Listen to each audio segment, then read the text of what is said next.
Hello, and welcome to Strange Dominions, where we attempt to unlock the mysteries behind the unseen and unheard, the unknown and unknowable. I am your host, Octavian Graves. Tonight, we speak with Jimmy, who is a blacksmith and has had many different encounters. He tells us about a numerous UFO encounter that he had as a child.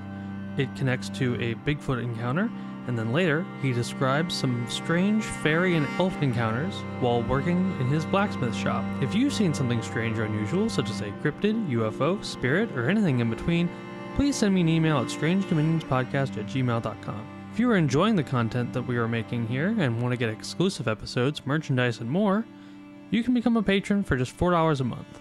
Just go to patreon.com/strangedominions and sign up for any tier you would like. With all that being said, let's get into our interview with Jimmy.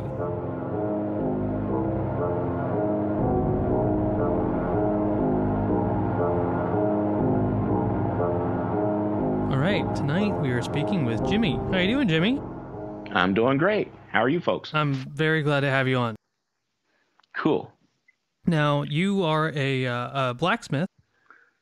Sometimes, yes. And you've also had a couple strange paranormal experiences. Quite a few, actually. And I also tend to incorporate, the paranormal into my smithing. Yeah, I would love to hear about all that. So why don't you go ahead and tell us some of your stories, and then we'll get into the smithing. All right, cool. So one of the first things is this is about, well, actually, it is exactly Christmas of 1979.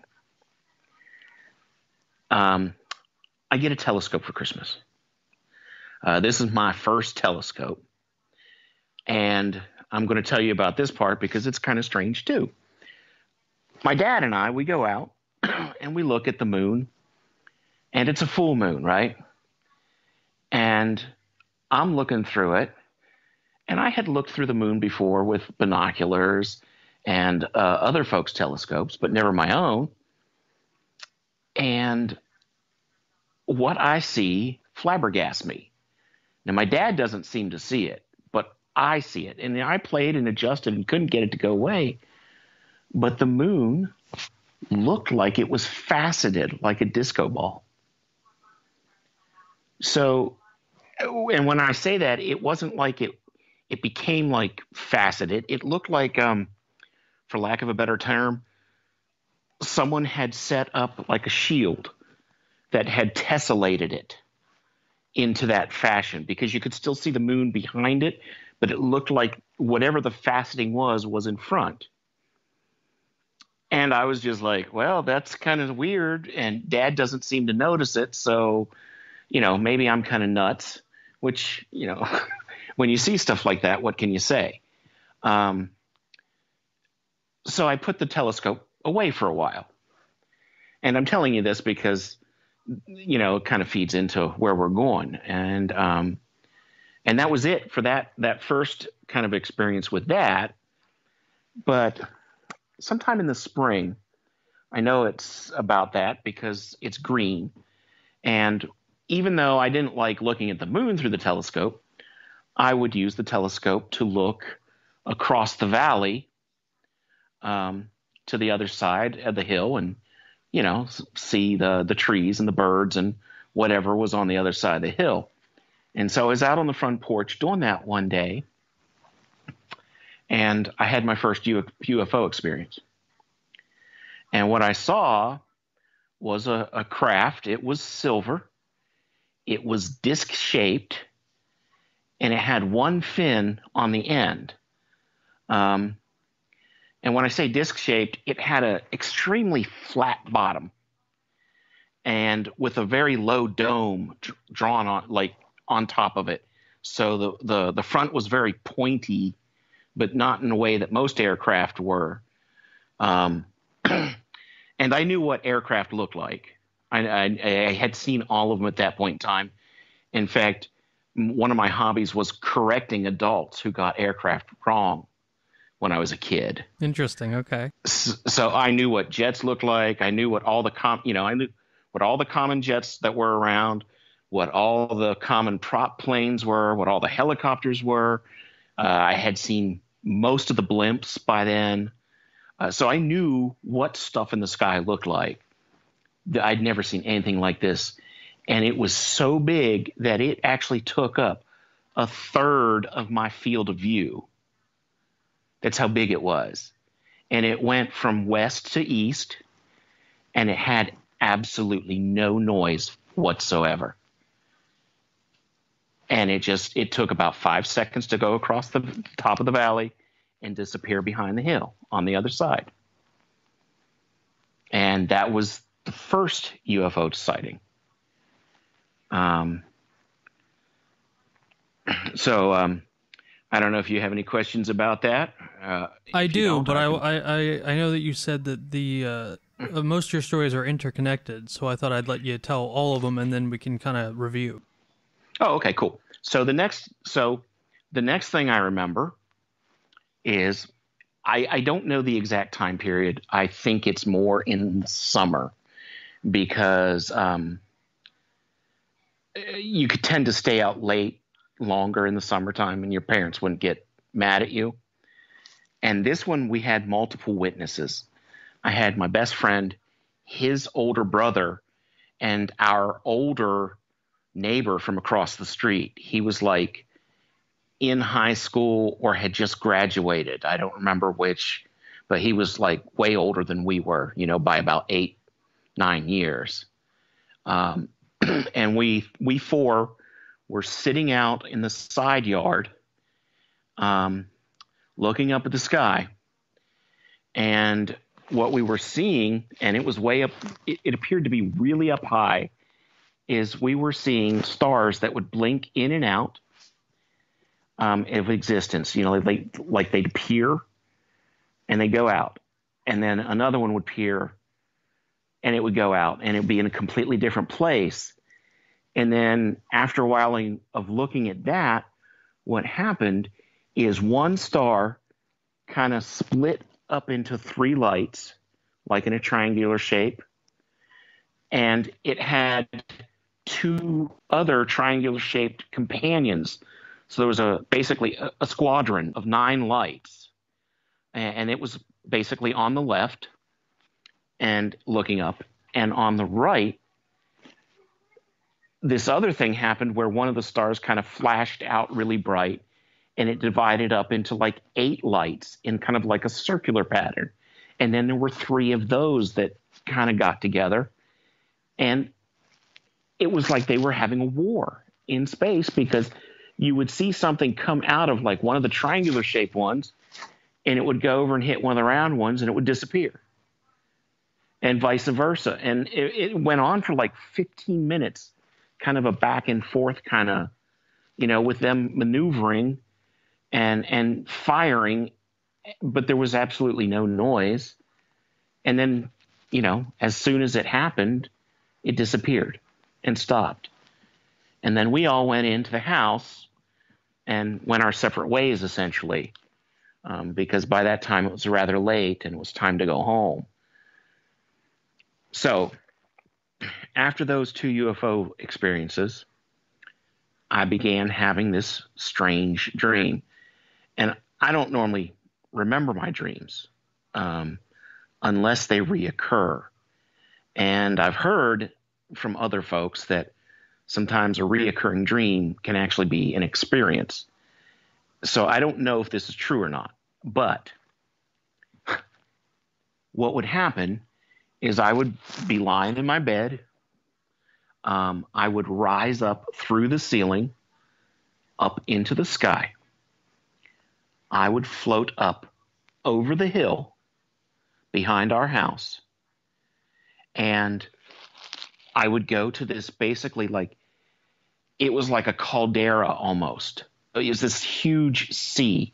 And in this huge sea, there would be these trees growing up out of the water, these massive trees growing up of the water of this huge sea. And in the center of this sea was a small island. And I would basically float up over top of all that and land on this small island. And in this small island, there was a doorway. And when I went through that doorway, I would go to play with the elves. Now, I have absolutely no memories of what happened once I passed through that doorway, and I don't have any memories of coming back. I just have the dream of going up into the sky, floating over the hill, and down to that island. All right? Yeah, it's really strange. It gets stranger. Um, the hill behind my house, um, basically, you go up behind my house, across a little road, and up the neighbor's house, and you'll hit a working sawmill. And on the far side of the saw yard, there was another hill, and that would lead you up to a reclaimed strip mine. And that's where I spent a lot of time as a kid, both with friends and with my father, because we would go up there to shoot guns. So if you go through all that, climb to the top of the hill, and go to the left, about 200 or 300 yards to the left, down kind of like a road or trail, you would come to this area where you could take a right and go through, and there was this kind of area about the size of half of a football field. It was flat-ish with a slow rise towards the opposite end with a berm of about 12 feet tall at the far end. So it was perfect for shooting into. And we weren't the only ones who did it. Like everyone in the neighborhood would go up there and do that. And I'm telling you this because one day I went up there by myself, and it was probably near the fall or in the summertime, because I'm pretty certain I was berry hunting. I was scouting out where the berries were. And I'm bebopping along, just minding my own business. And I go down to that area of the trail, and I turn, make a right. I turn into that area. And as soon as I get in that area, I'm hit with like this wall of fear and anxiety. And it's just hard to describe. It was literally like something just slapped me. And I'm looking down-ish, because I often looked down when I walked so I wouldn't trip on anything. And what I do is I'm still kind of facing down, and I'm really nervous, and I'm really frightened. So I turn my head real slowly, and I glance to my left, and I slowly move my eyes forward around to the left, to this front of me, and I don't see anything. And I look to the right and move it slowly back around to the front of me, and I don't see anything. Then I'm a little confused. I'm wondering still what the heck is going on. And then I raise my head and I look up. And standing beside one of the trees is this big, dark, shadowy thing that is taller than the tree. And it's human-shaped. And my reaction is, it's only a bear. And I think I said that because I had seen bears up on the bluff, not there, but further down where it's a lot higher before. But I kept repeating that. It's only a bear. It's only a bear. And I'm backing out, looking at this thing. It's only a bear. It's only a bear. And I'm going real slow because I know not to run from animals because they'll chase you if you do. And I turn back to the right, and I go down the path, and I don't take my eyes off of it until it is behind the trees and I can't see it. And I still don't run, but I'm walking as fast as I can, and I'm repeating, it's only a bear, it's only a bear, it's only a bear. And I go down the hill, I go across the saw yard, I go down my neighbor's yard, I go across the road, I'm going into my house, and all the way I'm saying, it's only a bear. until I get into my room and under my bed. And it's only a bear. And then finally, I just stopped saying that. And that's my Bigfoot experience. Now, come back to that. About 2 weeks later, my dad says, "Hey, we're going to go shoot the guns. You want to come with us?" And I said, "I'm kind of nervous, but my dad's going to be with me. The neighbor's going to be with us, and we're going to have guns." And so we go back up there, and I'm okay because there's nothing there. My dad, at one point, for some reason, I think he was going to set up some cans, but he goes up to the top of the berm and stands exactly in the same spot where whatever that was standing. My dad is over 6 feet tall. I don't remember exactly how high, but that tree that the thing was standing beside was 2 feet taller than he was, and it was a head taller than that tree. So the thing had to be like close to 9 feet tall, if not taller. And so it was not a bear.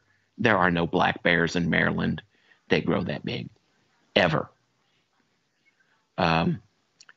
Now, those are the experiences. Here's the confirmation. Flash forward, say, 10, 11 years or so. This is sometime in the 90s. We had moved away from that town. And I came back to live with my aunt to go to college. And so I decide, hey, I'm going to go for a walk. And I want to go up to the strip mine and bebop around and look at my old haunts, while I'm there. And so I do so, and I go up and I putter around and do my things, and I head down to that area where we used to go shooting. And I walk in, and I'm a little nervous, and nothing's there, and that's fine. And I said, well, okay, I'll just go back home, and I'm going out, and I look to my right, and I realized I had never, ever been any further down that trail to see where it went. Like, I had only ever gone as far as the place where we went shooting. And it's like, well, it's still early in the day. I got plenty of time. I'll just wander on down this way and see where it takes me. And about 200, maybe 300 yards later, down that trail, I come to this large pit. And my jaw drops. I actually collapse. I fall to the ground, fall to my knees. And what I'm seeing is a pit. And there are trees in this pit. And it's flooded. And in the exact center is a small mound. I had never seen that thing before. I had never been there. But those memories of that dream came flashing back like, oh my God, it's real, because it was a perfect match given a dream state. It was the exact match of what I was seeing in my dream as interpreted through that kind of, dream. But I had never, ever seen that place before. And I was that was just, I don't know. I don't even know how to describe it, how much that shocked me. And I must have sat there, just breathing, because that's all I could do, trying to, keep back a panic attack because of how much that hit me at the time. And I even started trying to find my way down. And I was like, you dummy. You can't find a good way down. There's no safe way to get down. And do you really want to find out what happens if you go stand in the center of that little island? And I'm like, no, no. So I just go back down to my aunt's house and I leave it alone. I don't think I ever went back, but it was just like, oh my, it was real, you know? Yeah. That dream was real. And so that's my Bigfoot story in context. Well, I'm glad I waited until you told all of that before I asked any questions. So anyway, that's that whole story. Okay. Wow. That is incredible. Really. I don't even know where to begin. What, if you don't mind me asking, how old were you when these initial things happened, and where in Maryland would you feel comfortable saying it is, just that way Sure. I can contextualize it in my mind? Sure, it's in Barton, Okay. Maryland, which is a small town in Allegheny County. Okay, I know where it is. Yeah. Oh, you do? Oh yeah. Yeah. Oh, cool. I don't think I've ever been there, but I've been around there. Okay, awesome. And so, how old were you? Give me a second. 79, 80. It would have been happening in 80, so I would have been 9 years, 10 years. Wait, yeah, 9 years old, going on 10, I think. Yeah. Okay. All right. Wow. Okay. So, when you saw the first UFO, did you contextualize it as a UFO? Did you understand what that was, or did you just feel like it was just a plane you had never seen before? Because I No, know I you knew it knew was all a the U- planes. I knew it was a UFO because, of course, I had watched a show off and on called In Search of Right. at that point in time. And I had a book, and I don't remember if it had anything about UFOs, but I do remember getting like a book about cryptids from the Scholastic Book Fair at one point when I lived there. So, you know, so yeah, I knew that it was not an aircraft. I knew that it was probably a UFO, but it didn't register. You know, I wasn't concerned about it. It was just like, oh, that's a UFO. That's Okay. really cool. You know, I'm kind of, unless I feel threatened, most paranormal experiences don't bother me. They just seem kind of normal to me because of all the things that I've experienced. It's just, Yeah, I it think a just lot of doesn't. people who've had more than one experience kind of it's not that it's normalized, but at least it's not threatening or fear inducing anymore.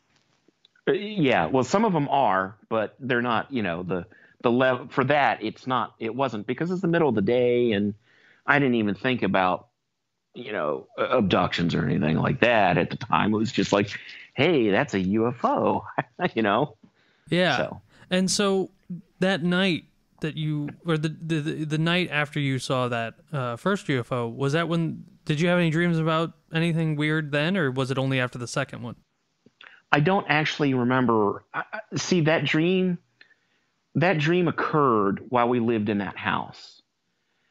I don't equate it to start happening until after I saw the UFOs, but I'm not sure if it happened after I saw the first one or started happening after I saw the second one, because my memory is just not clear on that. I know I had the dream several times while we lived there, but I Okay. can't give you exact context for that, Right. unfortunately. Okay. And the Bigfoot that you saw, the Bigfoot creature, after, I guess, after you got home and you stopped saying it's just a bear, did you understand what you saw, or was it still just something weird? It was big, it was black, it was humanoid shaped. I can't give you much more details than that. I've tried to remember the face because I know I saw one, but I'm almost embarrassed to tell you because what I remember doesn't make any sense. That's okay.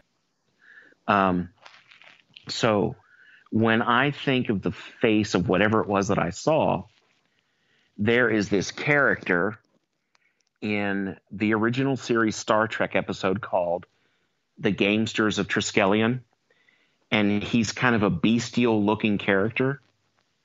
That's what my brain inserts there. And I think what happens is I couldn't make sense of what I was seeing. So I insert that image because it was something familiar even at that time. Because even as a kid, I was a Star Trek fan.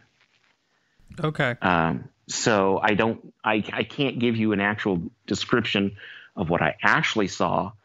I can only give you a description like that of what I can remember as far as my brain inserting. And that's what I assume it was doing, is it was trying to rationalize what I was seeing and grab on something familiar. And that totally makes sense. Yeah. So, wow, okay. And so when you stumbled, I guess, across this pit that pretty much was exactly what you dreamed of, mm-hmm. Do you remember anything happening that night? I mean, did that like trigger anything in your dreams, or was it just a totally solitary thing? I want to say it was a solitary thing, but you know, after I got settled in, because that wasn't long after I came back to Barton for a while. After I got settled in, like I had a couple other paranormal experiences while I was there.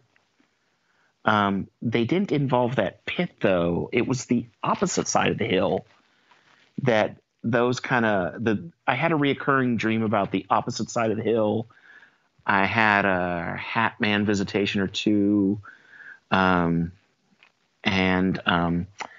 there was a really large Mandela effect that I could tell you about in Barton also that happened, but I don't know if you want to go into all that kind of stuff. I don't mind. That sounds interesting. The Mandela effect is something I am interested in. Oh, this is a weird one. It's kind of big. Like I've experienced it before and I really noticed it with my kids. They would like spell words that I learned how to spell differently when I was a kid. And you go to the dictionary and it's like, no, I remember learning how to spell these words differently.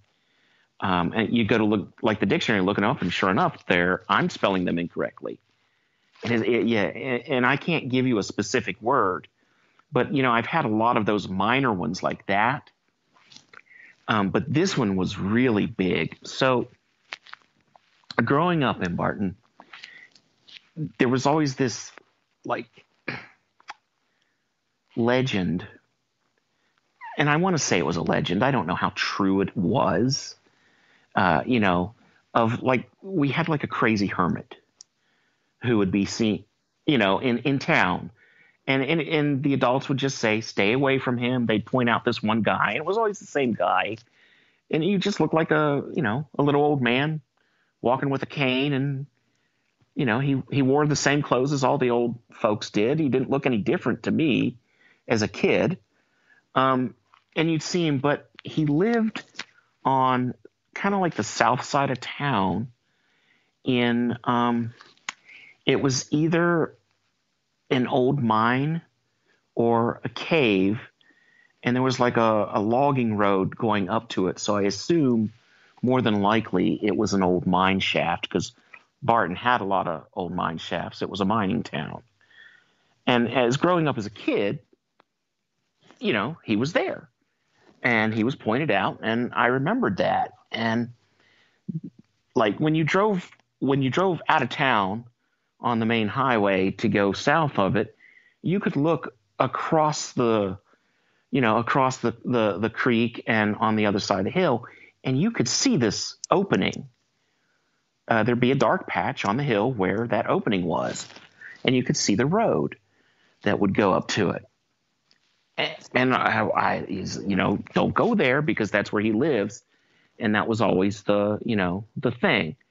So I never went as a kid. But now when I'm an adult and I'm back in college and, you know, I'm more adventurous and I have climbing gear and stuff like that because I'm interested in that kind of stuff. I'm driving out of town one day and I'm looking over and I'm like, hey, there's the cave that the old guy used to live in. I'm going to see if I can find out how I can get to that real easily and go do a little bit of exploring. And I couldn't do it that day because I was already doing something else. But a couple weeks go by, and I get up one morning, and I throw my ropes in the back. I get all my junk together, and I'm going to go and do this. And I'm driving out of town towards a road that I think will take me to there. And I'm looking over at the cave, and it's gone. The cave is gone? It's gone. Not only is it gone, but I can't even see the road cut anymore. And I'm like, are you mad? Have you gone crazy? And I drove down the road, and I turned around, and I came back, and I went back down again. I looked over, and it's like, it's completely gone. It's like it never existed. That's creepy. Yeah, and I did that I must have did that 10 times that day, going back and forth, trying to convince myself that what I'm seeing is actually occurring. Yeah, it was completely gone. But only 2 weeks before it was there. And if they had done some sort of restoration work in the time, you would have been able to tell. There would have been scars left over if they had tried to go and seal up the cave, at least with, mundane technology. Was the cave in a larger rock formation? No, it was just kind of in the side of in the side of the hill. So I don't really think it was a cave. I think it really was a mine shaft. But it was just a dark opening is what it was. But yeah, it was completely gone. And I've been back several times since, and I don't think I've ever seen it ever again. Have you asked anybody in town while you were there, if anything had happened or if they'd remember that? No, to opening? be honest with you, because I didn't want them to think I was nuts. Right. Yeah, no, I understand that. Because that was just so, because I was afraid that they would say, no, it didn't exist. And that would bother me even more than me remembering that every time we drove out of this town when I was a kid, I could see that over there and got it pointed out to me every time. So, so it really bothered me. I wonder, if you had asked somebody about the hermit and didn't say anything about where he lived, and you just said, hey, do you remember that old hermit? If someone would say oh, the one who lived so-and-so, or the one who lived in the mine shaft, I wonder if that, if that would yield any results without giving away anything. It may have. However, there's only one person I know still living in that town, and they're 94 now. So, who would remember that? So I can't say that for sure. I can't even verify it. Although that's not entirely true. My cousin does live there. Maybe I'll give him a call and see if he remembers anything about it. Do you still live in Maryland, or did you move away? No, I live in Virginia. Okay. I'm not very far away. I'm like an hour and a half drive or so from where I was in Maryland. And have you done any research on that area as far as Bigfoot goes? And if there are reports there, or if anyone else had seen anything like you had seen? I have not specifically, but I have listened a lot to Sasquatch Chronicles. Right, of course. And they have had reports in areas that were close enough for there to be some. Bigfoot kind of gets around, so yeah. Well, it's interesting because I got a report about a man's aunt or mother, can't remember which, but they lived in Friendship, Maryland, or Friendsville, Maryland, which is in that same part of town, or in the same part of Maryland, in the western wing of Maryland, the Cumberland area. And he had said that she has Bigfoot activity all across her property. Every night, sounds, lights. I don't know if they said they seen anything, and I was supposed to go up there and check it out for myself. That didn't happen. But yeah, the western part of the Maryland is definitely a hotspot for Bigfoot in Maryland. I mean, this is the thing that surprises people. We do have reports from the central part, which is where I'm at and have lived my entire life. But we don't have big woods. We have these little tiny pockets of wood, but it's only, a couple hundred, it's very small. And you would not think that a massive 9 to 10 foot tall, hairy person is living there, let alone multiple. I mean, the Sykesville Monster, if anyone has ever heard of that, then and they look it up, they'll see Sykesville does not have a big forest connected to it. It's a very small farm area. Right. Well, I kind of equate it with, Maryland supposedly doesn't have mountain lions either. Oh, yeah, it does. Yeah, we do. I know you do. I know you do because I've seen them. So, yeah. And Tim from Strange Familiars, when he lived in Maryland, he saw them too. Yeah, so...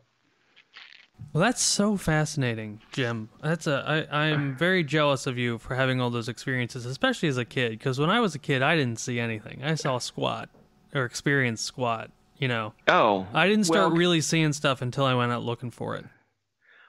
So you never had the creature under the bed either kind of thing either? I mean, I did, and for me, it was a creature outside the window. I had a weird fear, because it wasn't like I had actually seen anything out of the window that would have spawned this fear. It was just a weird ingrained fear that if I opened the window shade at night, then thered be something on the other side of the window looking at me. Oh, wow. Yeah, that was a big fear of mine for a long time. Well, here's something interesting that I just found out recently. My dad told me, he didn't tell me directly. He kind of mentioned it in one of his posts. The house that I was living in, it actually was the old funeral home at one point in time. Oh, wow. Okay. So it's just like, that might explain some of the weirdness. Yeah. I mean, did you have ghost encounters in that house? No, I have never, I've never really seen a ghost, maybe. And I say maybe because there was a weird apparition here once that might have been a ghost, but I'm not sure. I was, I'll tell you about that since I mentioned it, unfortunately. Only if you're comfortable with it. No, I'll tell you everything. I was coming out of, we have a great room here, which is the entire width of the house and kind of half of one end of the house. And on it is a fireplace on the one side, and on the opposite side is the hallway leading down to the rest of the house. Well, the first room that that we have at that point in time was where I kept my computer. And it's on the right side of that hallway. And for some reason, it was late at night, and I came out of the room, and I turned left to come into the living room for some reason. And I saw what looked like, if you took and did a silhouette of a person, right? But just took the back edges of the silhouette of the person, not even the front edge, and kind of made it like a light outline of that person. They were sitting on my futon, and I had an impression that it was a female. I couldn't tell you why. It just seemed that way. And as I came into view, I saw it stand up, turn towards the fireplace, walk towards the fireplace, and then disappear. Okay. Wow. Interesting. And that's it. And I'm just standing there, and it's like, well, because what else? How else do you react to that kind of thing? Yeah, of course. It's just I just saw what might have been a ghost. I'm not sure what I saw. So, and then I basically did whatever I was doing and went back to my computer. So, Okay. Wow. That's really cool. and that's just one of the things that's happened here on the property since we moved here. How long have you been living there? About 20 years now, a little bit more. I have heard, what sounds that were very similar to the Ohio howl. Oh, really? Here, I have heard them to the south of me, to the southeast, and I have heard them also to the northwest, rather distant. But yeah, I have heard them before. And I know at one point in time, I looked it up. There used to be, I can't find it now because my Google foo has failed. But there used to be a BRFO site that was specifically for Virginia. And they had reports on there that the normal BFRO site didn't. And to the south, west of me, there were reported sightings on the road that we were actually going to buy a house on when we first looked. Oh, wow. Okay. For a house. So I know, I'm sorry, southeast. So I know that there are theoretically, some in the area. Yeah. So you've had, what seems like Bigfoot activity in Virginia where you live now? Just a house. That's all I've heard. All right. I don't equate any of the strange activity here at the house with Bigfoot. I equate it more with the Fae. Okay, interesting. Because I come from my heritage is Scottish and Irish, right? And I tend to think in those forms, and some of the things that I've witnessed really lead me to believe that they're more Fae than Bigfoot. So, and there's any number of those. We could probably take up the whole show doing that. Yeah. And I'd like to get into that. Maybe I can have you back on to talk about that, but I'm really interested in your blacksmithing. And you mentioned in my correspondence with you about making ceremonial magic tools with your blacksmithing. And so do you want to talk a little bit about how you got into that and where that started for you? Well, it actually started back when I was a kid. I played D&D as a kid. And I became enamored with the idea of real magic. And so I was wandering through the library one time, the public library, and I came across this book, and it was called The Black Arts by Richard Cavendish. I'm surprised I don't know that one. He was an occult writer back in the 50s and 60s, I think. You're kind of young. I know. Yeah. So, do you remember the Time Life series called Enchanted Worlds? Yes, I do. Okay. He was he wrote for a previous kind of similar book set called Man, Myth, and Magic. And they were actually used as source material for the Time Life books. Okay, I know Tim's talked about that series. And he was one of the writers for that. And so he was kind of big back when they were done. I actually have the series. It's kind of cool. But anyway, he did stuff like that. And what it was is it had a rough sampling of ceremonial magic in it, and it covered all sorts of topics, and I don't remember all of them, but I read some of it, and he gave examples of silly spells, and I say silly, they're not silly, I'm sure, but they're just kind of getting the ingredients together would be impossible. Oh yeah. Or nearly impossible to do it. And I read, the sections on summoning demons and spirits and things like that, drawing a circle and all that kind of stuff at the time. And I thought, well, I don't want to do this. I'm not. I'm pretty certain if I succeeded, that would actually be a bad thing. Yeah. That I could get in a lot of trouble doing this.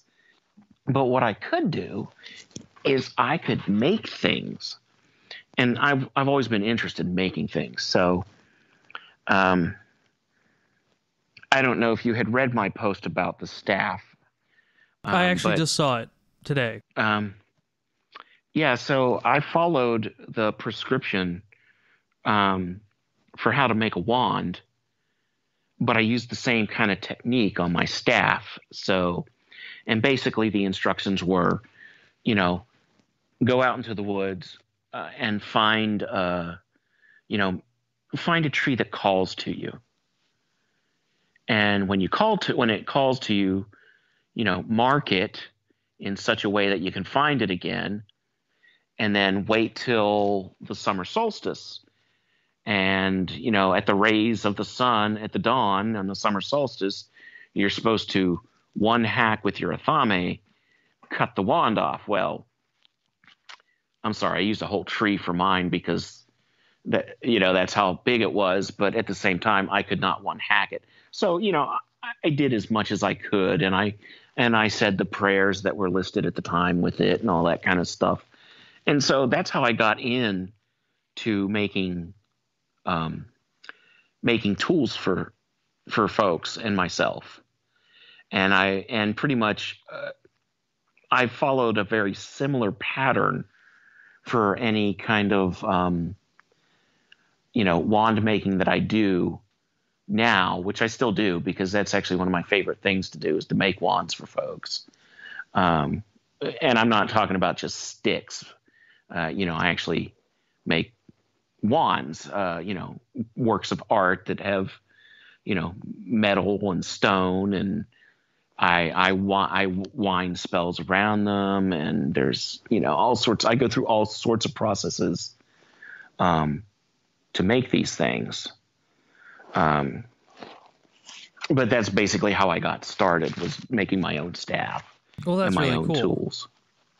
And so the tools that you make for magic, are you using the descriptions and instructions from like the old grimoires, or how are you doing it?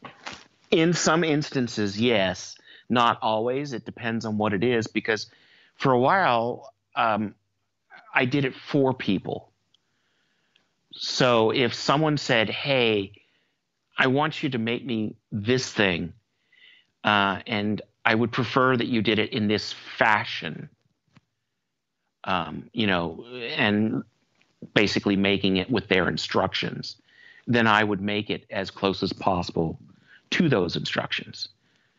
So I would try to, if they wanted me to only use non-ferrous tools on the item, I would do so as much as my ability allowed. Well, that's really cool. Sometimes you can't. You just, of course. But I would try to comply as much as possible with whatever my customer wanted. But for my own work, I really don't. A lot of it is more kind of intuitive, I would say, because I kind of diverged from the ceremonial path because there was something I don't want to talk about happened. Okay. With that, surrounding that. And so when I eventually left Christianity, because at the time I was doing this, I was still a devout Christian. Mm-hmm. I basically became nothing for a while. And when I finally landed, it was with Druidry. Okay, interesting. So I'm assuming you've heard my conversation with John Michael Greer then. Yes. In fact, I'm not sure that I don't know him. Oh, okay. It is possible that we have interacted before because I was a member of ADF, and he was apparently Archdruid for ADF at one point in time, but I think he was Archdruid after I left. Okay. Because I stopped participating in ADF because I decided that I no longer wanted to participate in group rituals. And if you don't want to do that, then there's no point in actually being, a member. Right, and I think Because that's a pretty common thing in most like lodge magic or group magic is that the stuff you do is usually with other people, and that's another reason. That's one reason why I never got into like the OTO or the Golden Dawn. Is just because I have very different ideas on magic than how the lodge operates, but that was one reason. Yeah. right, and yeah, I can really appreciate that. But mine, I stopped because I had a bad experience in a ritual. And it wasn't my fault, but I had to solve the problem. And I just vowed never again. And so after that, I decided I was a smith, which at that point in time, I really didn't comprehend exactly what that meant. That hung with druids. And then after that, I became the smith that hang with heathens. And then after that, I just said, hey, I'm a smith because I know what my magic is, and I prefer it, and I don't care what you guys are doing. Just leave me. So just leave me out of it. That's the way I prefer it. Well, So. I know that you mentioned that you had some paranormal experiences connected with your smithing. I don't know if you want to talk about that. Oh, sure. So I think I told you about my Electrum story, and I'll go ahead and repeat that here because that is like that's a major one that happened. So I had at that point in time, I took a class actually in Montgomery College. I learned how to do working silver at a class in Montgomery College back in the 90s. And that was while I was blacksmithing. And I did that because I wanted to learn how to make knives and make really cool fittings for my knives.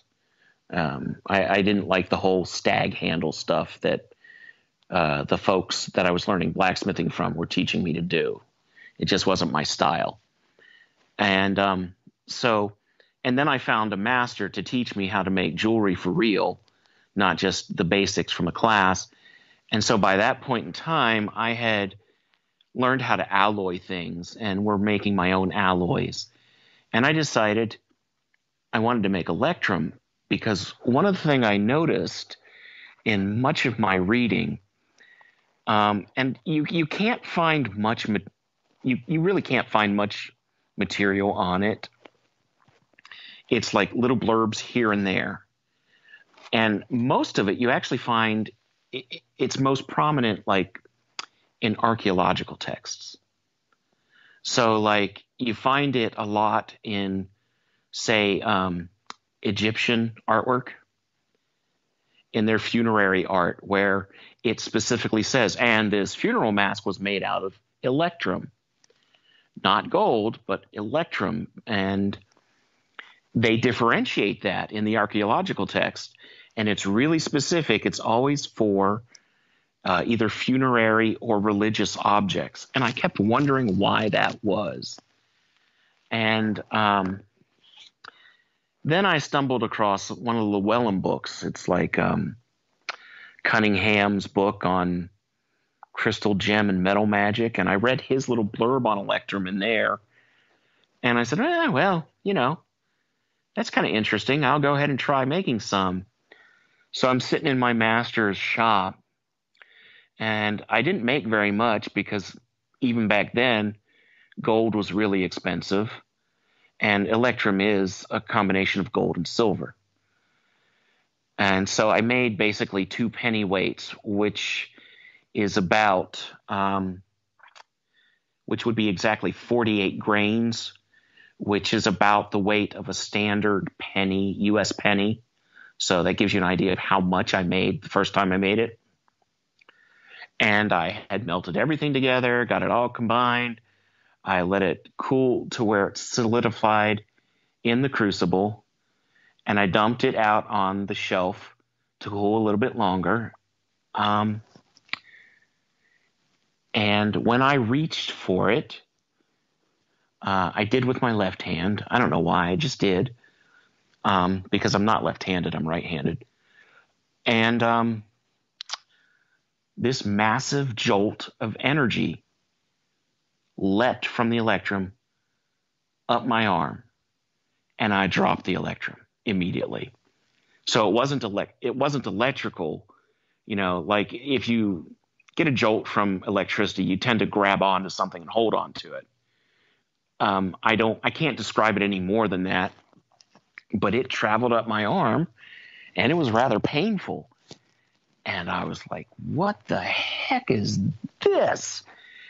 Because I had never experienced any alloy to do that before. In fact, I didn't know that was even possible.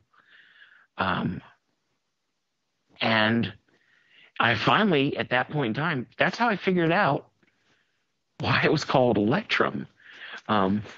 Because it didn't really make any sense why it was, because there's no apparent reason unless you start messing with it. And so I picked it up again, and it jolted me again, and I dropped it again with my left hand. And I'm like, what's going on? And so I said, okay, the left hand is typically the receiving hand. Let's try it with my right hand. I pick it up with my right hand, and the same thing happens. And it's the same power. And I'm like, ah! And finally, I pick it up for the fourth time, and I drop it the fourth time, and I say, now stop that, really commandingly. And I do pick it up finally to hold on to it. And it does like buzz me at that point, but it's not the jolt. So it's got it has to get like one last word in or something. And then I just take it over to my bench, and I start playing with it and seeing, how it works and what I can do with it. But that is the first time I had actually ever experienced anything like that. And it was just quite amazing. And of course, my master's sitting over there, and he's kind of laughing at me because, like any good master, he liked to let people experience everything for the first time themselves. Yeah, Luke, I'm sure you've heard him. Luke, my friend and mentor and co-host, he's very much the same way when it comes to teaching me magic. He lets me kind of make my mistakes before correcting me. Right, and he was laughing at me because he knew exactly what was going to happen, because it had happened to him too the first time he had done it. So, but there aren't very many people who mess with it, and the ones that do, they don't talk about it. Yeah, I had never really heard about it until you contacted me. Yeah, I'm sure. It's not a well-known alloy. I mean, it is, but it's only it was only really used in the ancient times. And so from there, I started experimenting with it. And I've made several pieces of jewelry from it. I made myself a ring, which was kind of interesting. It eventually, like all rings of power, betrayed me and slipped off my finger, and I've never seen it again. Because I used to joke that it was my ring of power, of course, but not seriously. But my Triskel that I've made, it's one of three that I ended up making out of electrum. And it's still, if I wear it next to my skin over my chest, it won't buzz me, but the area like right around it will get warm. And that's just the physical properties.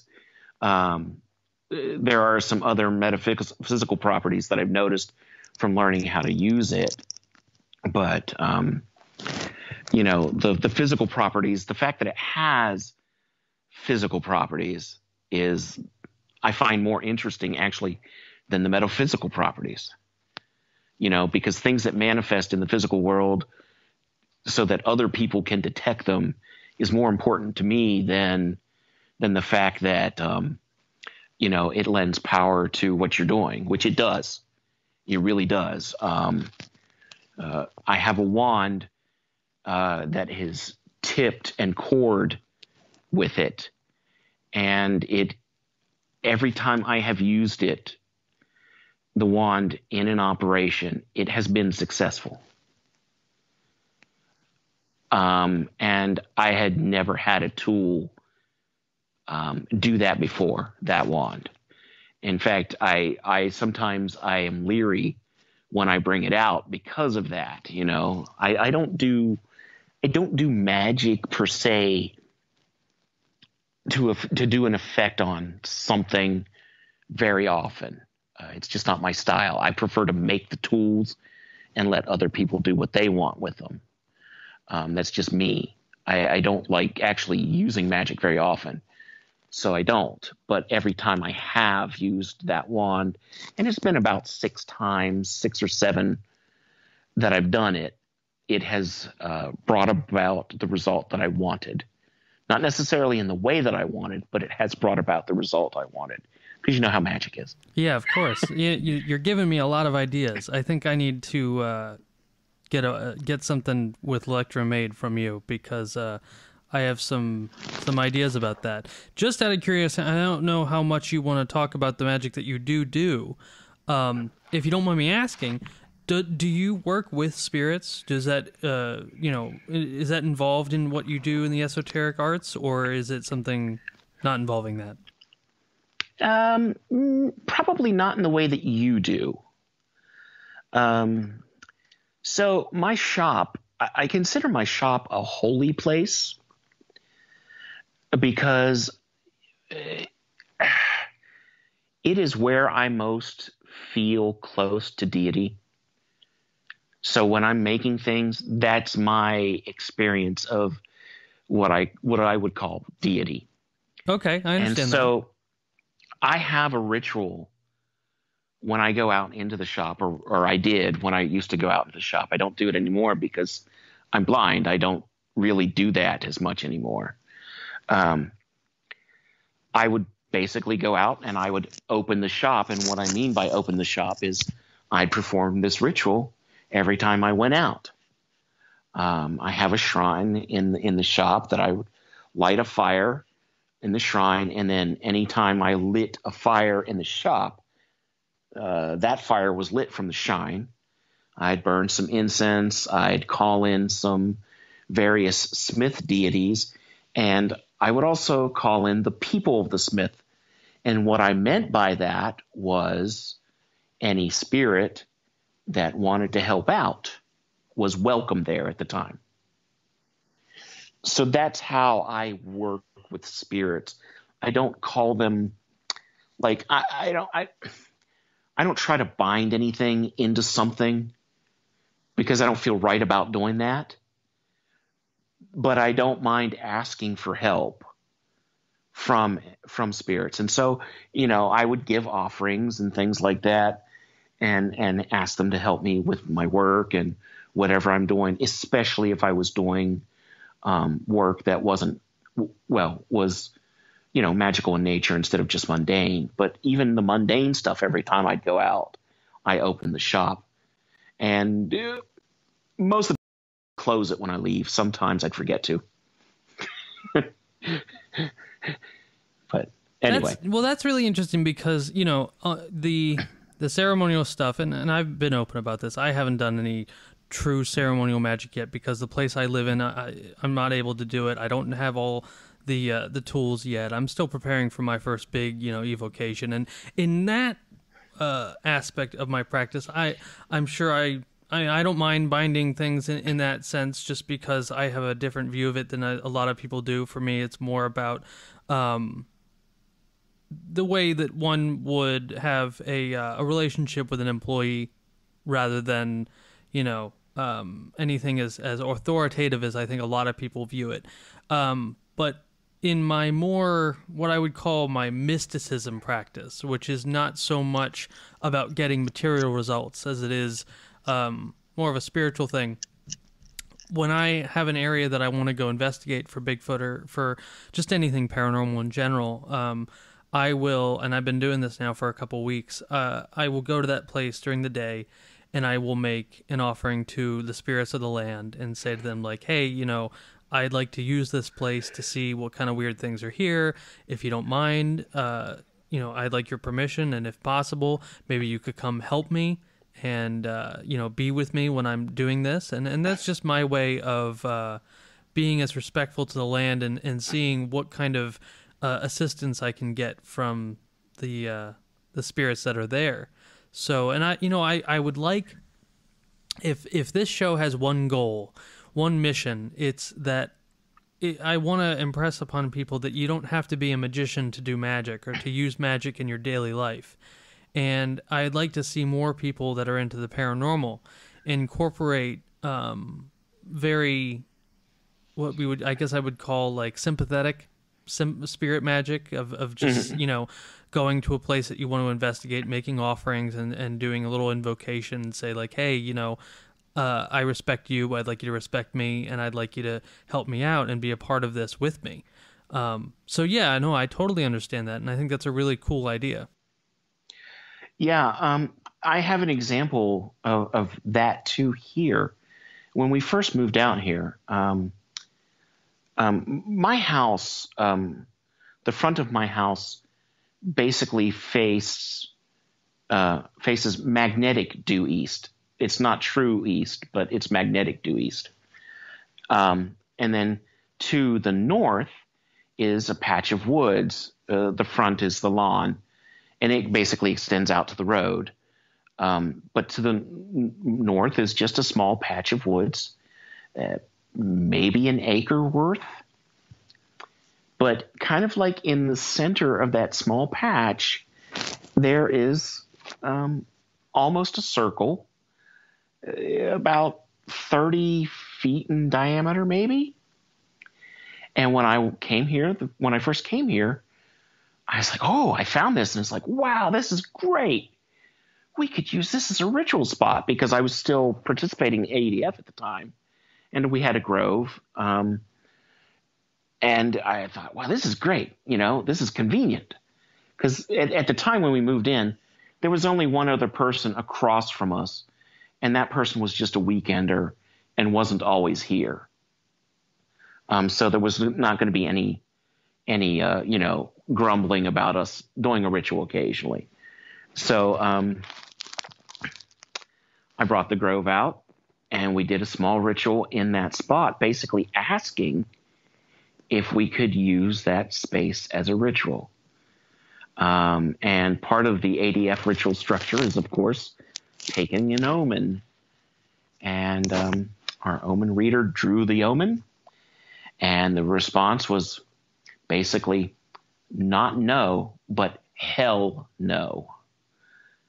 And so we packed up, and I never bothered them ever again. So we live pretty well with our good neighbors, as we call them, So they don't bother us much, and we don't bother them much, or we hope not to. So, but yeah, so even on such a small piece of property as mine, it's interesting how many different experiences you can have just with the local spirits that are here. But anyway, is there anything else you want me to ask me about, or want me to tell you?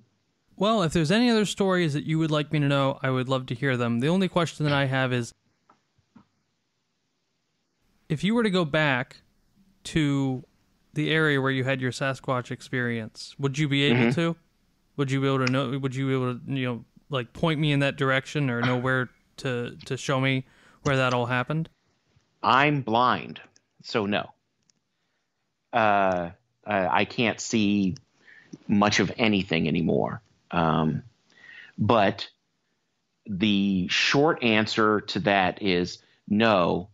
The long answer is I could possibly direct you on Google Maps on how to find it, because if you're any good at looking at aerial photography, I've become good at it just from doing this work. So yeah, then I should be able to talk you through that if you wanted to, because that it would be pretty easy, I think, for you to determine that, because I got my major in cartography, so I'm pretty aware of directions and where they are and how they are at all times. I have like an innate sense for direction. So okay, very cool.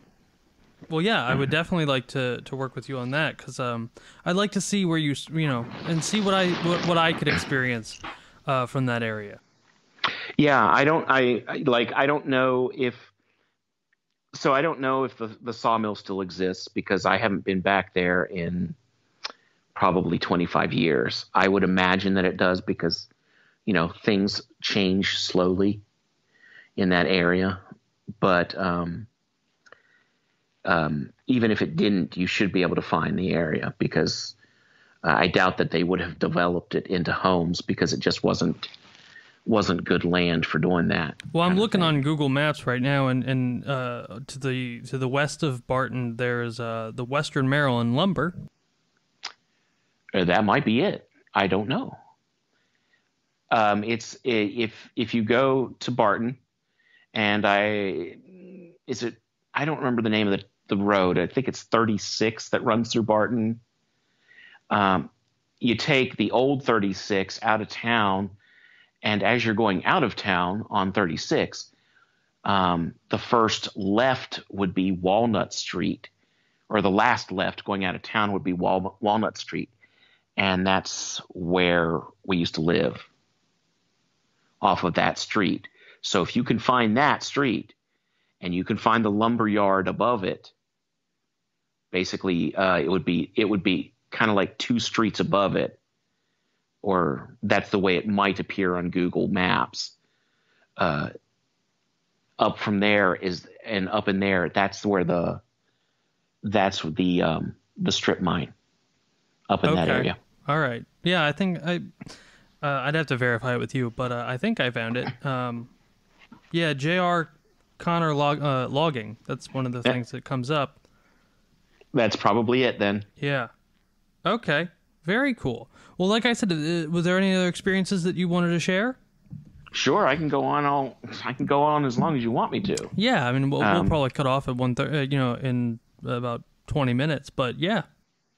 Okay, let me tell you more about the shop, because the shop is interesting. Yeah, please do. Okay, so, and this is probably my fault for doing a ceremony to open the shop and inviting things around. Well, things came.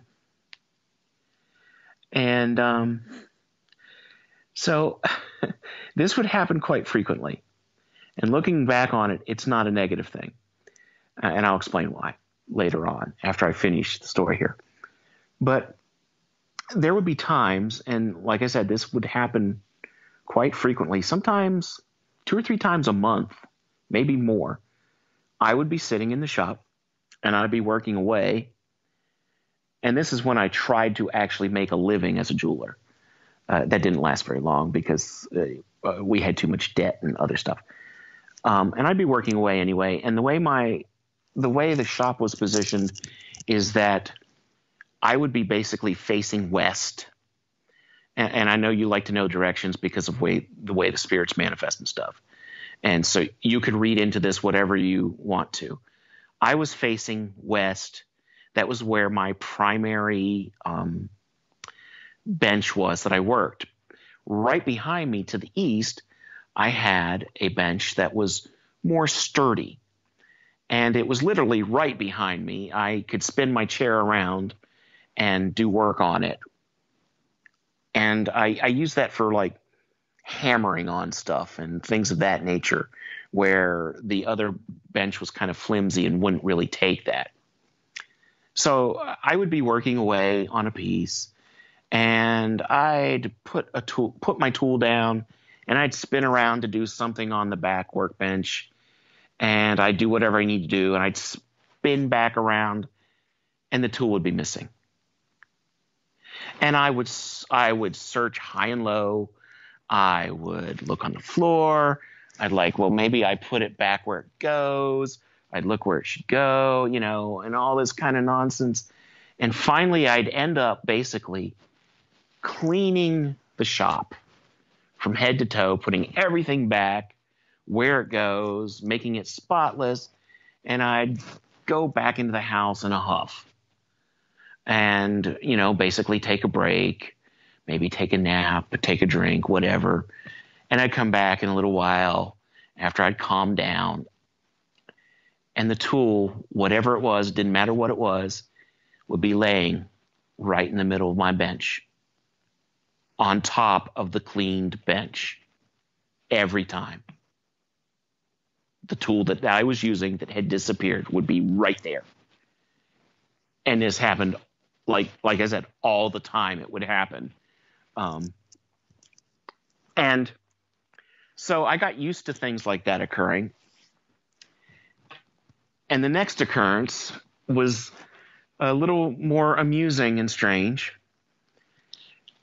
I was out there late one night again, because a lot of these things, well, the tool disappearances could happen at any time, but a lot of the stranger stuff happened at night. And I was out one night, and apparently I was a bad neighbor. I was making too much noise or something, because there was a mama mouse, and she decided to move house. And she was back off to my right, which would be to the northeast. And she would run around counterclockwise the entire outside of the building, back behind the bench that I worked on, and run out the crack at the bottom of the door. And the door was open at that time, because I always kept the door open in good weather. And so I would watch her. I'd hear her doing that. And I would watch her take her babies, because I could see it when she ran down out of the door. I could see her carrying the baby in her mouth. And she'd run out the door. And she'd come back in, and she'd do it again. And she did this 5 or 6 times, however many, babies she had. And it's like, that's just kind of weird. But that's not the weird part. And so it stopped, and after a while, I'm filing on something. I'm kind of bent over my work. And it kind of gets quiet. And there's this kind of stillness that just kind of comes over the place. And then there's this sound, but it's not really a sound. It's more like a feeling. And it's kind of hard to explain. But it draws my attention to the door. And I kind of glance, just kind of turn slightly towards the door, which at this point is I'm facing northish. And what I see, again, kind of blows my mind right then and there. I see this little man jump from one side of the door to the other. And I'm looking, and I'm thinking to myself, I just saw a brownie, because to me, it looked like the classic description. I mean, it was little man. He's kind of pudgy looking. He wore brown trousers. I didn't notice any shoes because it was too fast of a motion, but he had brown trousers on. He had a white shirt that was kind of loose, kind of what I would consider Renaissance wear kind of shirt. He had a light tan vest or waistcoat on. I don't know. And he kind of had brown hair, and he wore kind of a brown, what looked like leather hat. And the hat was kind of strange It didn't have a brim in the way that we think of a brim.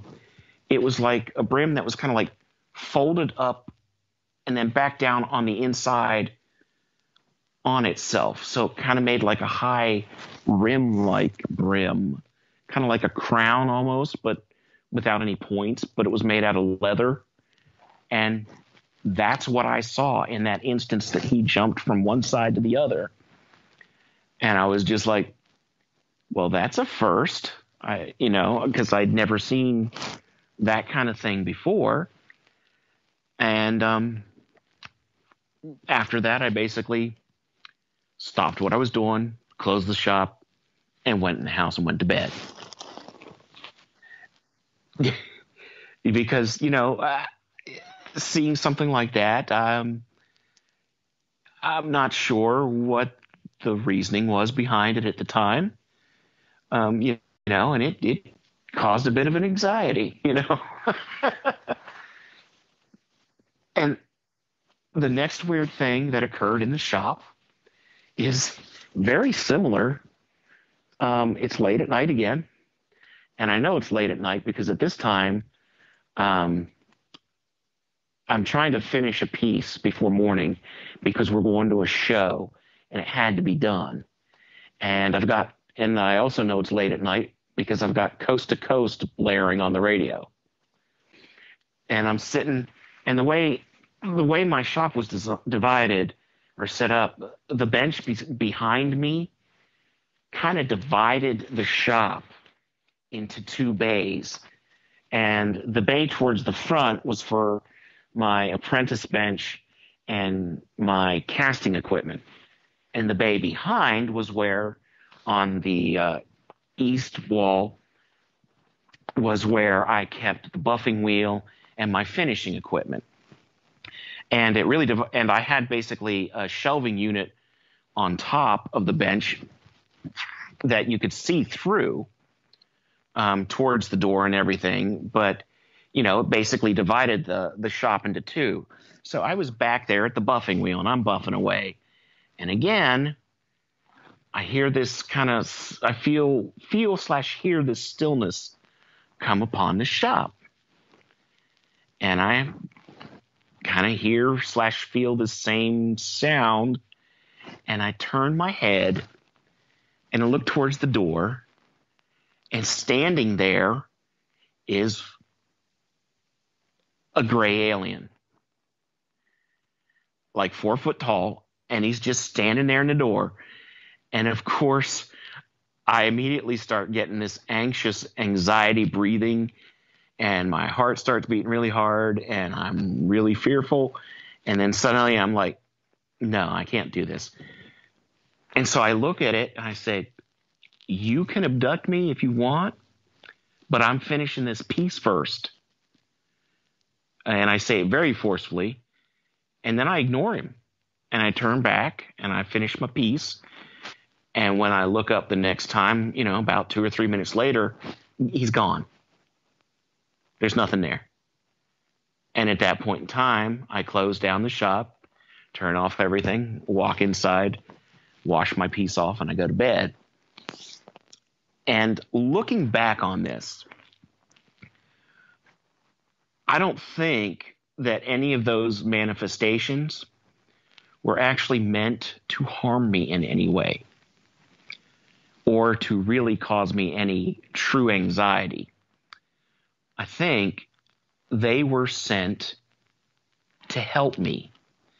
They were in instances when, hey, you're staying up too late, you need to go to bed, or you need to take a break because you're going to hurt yourself or something. I really think that because I opened the shop and invited spirits in, that was their way of saying, you're done for the day. Do you know what I mean? Yeah, I definitely do. And that's a very plausible theory. Because I can't, because there's really no other reason for that kind of stuff to happen as far as I could logically reason.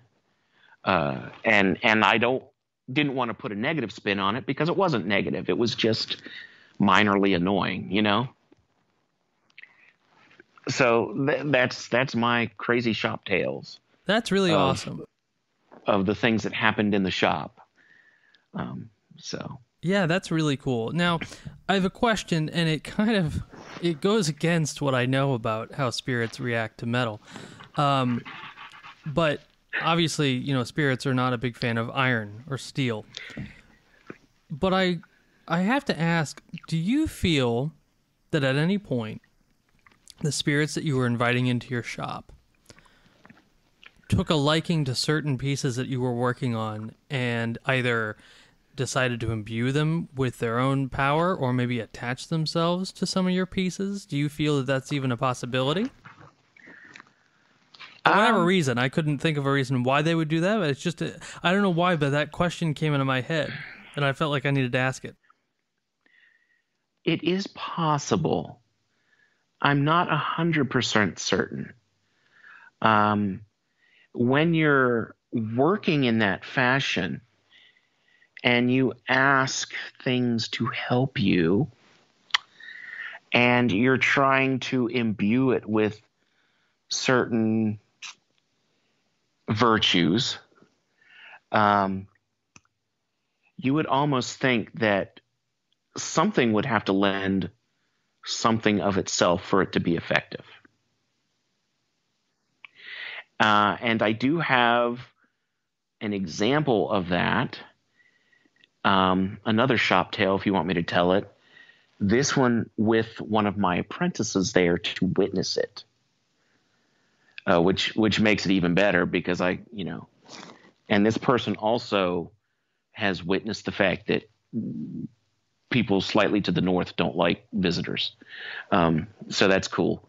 But anyway, she and I were sitting in the shop one day, and I don't remember what she was doing, but she was working on one of her projects that I was having her do because she was trying to learn how to make jewelry and work metal. And I was working on a wand, and I was doing my thing with it, and in my zone, I guess you want to say. And I held it out, and I often play with things while I'm doing it. And I was just like, I'm pretending I'm Harry Potter, just because you got to do that. so I said swish and flick, and I did the motion, and when I held it out, I saw ripples of energy actually go out the wand in kind of like a paisley form against the dark background of the outside of the door. And I'm like, wow, this is a cool wand, you know? And I did it again. And it did it again. And I said, hey, look at this. And I'm not going to use her name. And I did it again. And she's like, whoa, because she could see it too, which was really cool. And she says, can I hold it? Can I try it? Yeah, here. And she did it, and it did it for her too. And I'm like, wow, that's going to be a good wand. And we're both, kind of sitting there looking out the door, right? I mean, this is strange enough that it's actually, visibly manifesting to folks at the same time. I mean, it does happen, but it's rare. And we're looking out the door, and there's this little red light out the door, just outside of the reach of the door light from the shop. And we watch it go across the yard. And it kind of bebopped from west to east, just outside of the door, the light there. And we're like, well, that's really strange because it's a red light, And we think, well, we don't know of any insects that do that color. And it kind of reminded you of like a little red LED light that the kids sometimes have on their tennis shoes. It was that kind. I mean, in fact, my wife showed up about 3 minutes later she walked in, and we're still kind of discussing this. And she said, "Were one of the kids out?" And she said, no, I just put them to bed. They've been, they were in the bath for the last, 20, 30 minutes. And I'm like, and we just look at each other and say, that's just really strange that, we're working on this wand. It's spitting out energy, and we see this red light. What I didn't tell you is the wand was supposed to be a fire wand. It was specifically being designed to be used with fire magic. And I wonder if I manifested some sort of fire elemental to do that at that point in time accidentally. Yeah, maybe. I don't have any clue because, like I said, wands with me are funny. I get this urge to make them.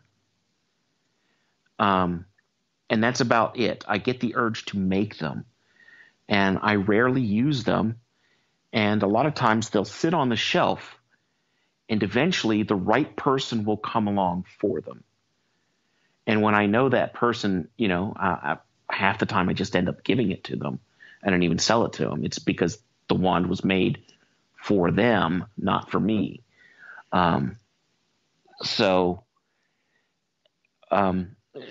This wand is actually still here. I still actually have that one.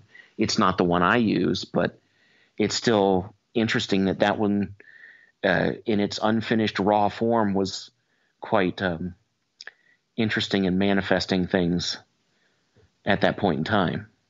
Yeah, and I like that you wait for the right owner to come along and find it. That's a very special technique. I like that. Yeah, it's just my thing. I don't often make a lot of money on anything that I make like that because you never recoup any of your, you just can't recoup that kind of stuff because no one could afford it. So when I get the urge to make these things, I make them. And if I get money for them, great. If I don't, that's fine too. It's just, as long as it goes to someone who's going to use it and appreciates it, that's mostly my big thing. Well, that's really cool. For that kind of stuff. So. Do you have an online store or something like that? Or do people just email, find you and ask you personally what they want? Not anymore. I don't have an online store because when I started to go blind, I went through one of those really depressive phases, and I basically deleted everything and turned everything off. So, but I'm getting over that. I don't have anything available right now. So, I really don't, to be perfectly honest with you, I really don't want to take any commissions for anything because it's difficult right now for me to find the time to do stuff. And I'm still working my way back into making things. So I'd rather not have the extra stress of saying, hey, yeah, I've got to get this done. But if you're willing, if you want to see some of my stuff, I've got photos of stuff on my Facebook page. It's hard to find because a lot of it's not labeled as such. You wouldn't know it unless the wands are pretty obvious. I think I do have a photo album called Wands, or Magical Tools or something like that. And if I'll get together in the next couple days and tag you specifically in certain things I want you to see, I'll have to get help from one of my family members to do it though, because, I can't see the stuff anymore. Right. Of course. I understand that. But yeah, that would be anytime. I'd very appreciate that. Yeah. I don't know. Do you have video on right now? No, I don't. Oh, okay. Well, then you can't see me either, right? Yeah. Okay. Well, then forget it because I'd show you some stuff right now because I'm wearing my Triskel but anyway, it's neither here nor there. Okay. Well, Jimmy, I want to thank you so much for coming on. This has been a fantastic, fantastic talk, and I really enjoyed your stories. They are really extraordinary, honestly.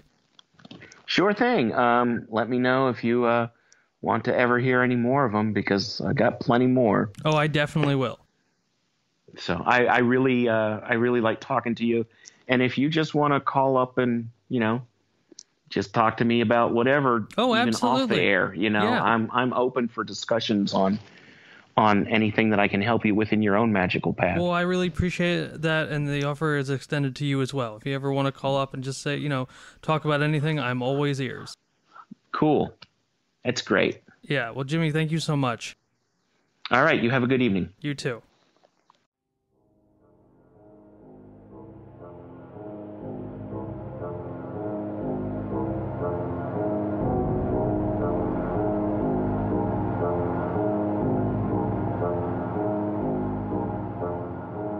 And that was my interview with Jimmy. I really enjoyed his stories, and I cannot wait to have him back on the show again. Well, folks, that's it for tonight, and as always, I will see you again on the Strange Dominions.